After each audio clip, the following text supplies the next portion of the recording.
ಬಸ್ಸಾರು ಸಿಂಪಲ್ಲಾಗಿ ಸಖತ್ತಾಗಿ ಮಾಡ್ಕೊಳ್ಳೋಣ. ಮುದ್ದೆಗೂ ಸೂಪರು, ಅನ್ನಕ್ಕಂತೂ ಇದ್ದಿದ್ದು ಸೂಪರು. ಸಬ್ಬಕ್ಕಿ ಸೊಪ್ಪು ಹಾಕಿ ಮಾಡಿದ್ರಂತೂ ಶೀತ ನೆಗಡಿ ಕೆಮ್ಮು ಎಲ್ಲ ಹೋಗ್ಬಿಡುತ್ತೆ. ಹಸಿ ಅವರೆಕಾಯಿ ಸಿಕ್ಕಿತ್ತು, ಒಂದೆರಡು ಇಡೀ ಬೇಳೆನೂ ಹಾಕಿಬಿಟ್ಟು ಸೊಪ್ಪು ಬೇಳೆ ಹಸಿ ಕಾಯಿ ಹಾಕಿಬಿಟ್ಟು ಉಪ್ಪು ಹಾಕ್ಬಿಟ್ಟು ಬೇಯಿಸ್ಕೊತಾ ಇದ್ದೀನಿ. 2 ಟೊಮೊಟೊನೂ ಕೂಡ ಸೊಪ್ಪಿನ ಜೊತೆಗೇ ಬೇಯಿಸ್ಕೊಂಡು ಇಟ್ಕೊಂಡಿದ್ದೀನಿ.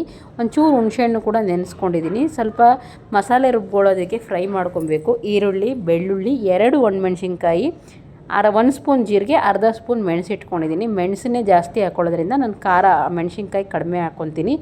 ಹಾಗೆ ಇದನ್ನೆಲ್ಲ ಹುರ್ಕೊಂಡಾದ್ಮೇಲೆ ಕೊತ್ತಂಬರಿ ಹುರ್ಕೊಬಾರ್ದು, ಟೇಸ್ಟ್ ಚೆನ್ನಾಗಿ ಬರೋದಿಲ್ಲ. ಆಮೇಲೆ ಕೊತ್ತಂಬರಿನೂ ಹಾಕ್ಕೊಂಡು ಹುಣ್ಸೆಹಣ್ಣು ಹಾಕ್ಕೊಂಡು 2 ಟೊಮೊಟೊನೂ ಹಾಕ್ಕೊಂಡು ಚೆನ್ನಾಗಿ ರುಬ್ಕೊಬೇಕು. ಖಾರ ಜಾಸ್ತಿ ಬೇಕು ಅನ್ನೋರು ಸ್ವಲ್ಪ ಸಾಂಬಾರು ಪುಡಿನೂ ಹಾಕ್ಕೊಬೋದು. ಹಾಗೆ ರುಬ್ಬೋದಕ್ಕೆ ಒಂದು ಸೌಟಷ್ಟು ಬೇಳೆನ ಹಾಕ್ಕೊಬೇಕು. ಸೊಪ್ಪು ಹಾಕ್ಕೊಬಾರ್ದು, ಬೇಳೆ ಹಾಕ್ಕೊಬೇಕು. ಇಲ್ಲಿ ಸೊಪ್ಪು ಬೇಳೆನ ಬಸ್ಕೊಂಡಿದ್ದೀನಿ. ಸಾರಲ್ಲಿ ಟೇಸ್ಟ್ ಚೆನ್ನಾಗಿರಬೇಕು ಅಂದರೆ ಬೇಳೆ ಬೇಯಿಸಿದ ನೀರನ್ನೇ ಸಾರಿಗೆ ಹಾಕಬೇಕು. ಆಮೇಲೆ ಜನ ಜಾಸ್ತಿ ಇದ್ದಾರೆ ಅಂದರೆ ಸ್ವಲ್ಪ ನೀರನ್ನ ಆ್ಯಡ್ ಮಾಡ್ಕೊಬೋದು. ಈ ಬೇಳೆ ನೀರನ್ನ ಬಿಸಾಕಬಾರ್ದು. ಇದನ್ನೆಲ್ಲ ರುಬ್ಕೊಂಡು ಬಂದು ಅಷ್ಟರಲ್ಲಿ ಕಾಳನ್ನೂ ಕೂಡ ಈ ಕಡೆ ಫ್ರೈ ಮಾಡ್ಕೊತಾ ಇದ್ದೀನಿ. ಎಣ್ಣೆ, ಸಾಸಿವೆ, ಕರಿಬೇವು ಹಾಕಿ, ಕರಿಬೇವು ನಾನು ಪೌಡ್ರ್ ಮಾಡಿಟ್ಕೊಳ್ಳೋದ್ರಿಂದ ಹಾಗೆ ಹಾಕ್ಬಿಡ್ತೀನಿ. ಕರಿಬೇವು ಎಲೆ ಹಾಕೋಕ್ಕೆ ಹೋಗೋದಿಲ್ಲ. ಸೊಪ್ಪು ಕಾಳನ್ನ ಒಗ್ಗರಣೆ ಮಾಡಿಕೊಂಡು ಈರುಳ್ಳಿ ಬೇಯಬೇಕಾದ್ರೆ ಸ್ವಲ್ಪ ಫ್ರೈಗೆ ಸ್ವಲ್ಪ ಉಪ್ಪು ಹಾಕ್ಕೊಳ್ಳೋದ್ರಿಂದ ಟೇಸ್ಟು ಚೆನ್ನಾಗಿ ಸಿಗುತ್ತೆ ಈರುಳ್ಳಿಗೆ.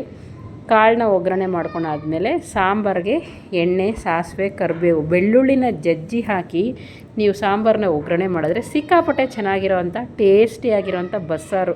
ಮುದ್ದೆಗೂ ಸೂಪರು, ಅನ್ನಕ್ಕೂ ಸೂಪರು. ಅದನ್ನು ಬಸ್ಸಾರನ್ನ ಕುದಿಸ್ಬಿಟ್ಟು ಚೆನ್ನಾಗಿ 2 ಸತಿ 3 ಸತಿ ಕುದಿಸ್ಬಿಟ್ಟು ತಿಂತಾರೆ ನೋಡಿ, ಇನ್ನೂ ಸಖತ್ತಾಗಿ ಟೇಸ್ಟಿಯಾಗಿರುತ್ತೆ. ಮುದ್ದೆಗಂತೂ ಸಖತ್ತಾಗಿರುತ್ತೆ. ಶೀತ ನೆಗಡಿ ಕೆಮ್ಮು ಎಲ್ಲ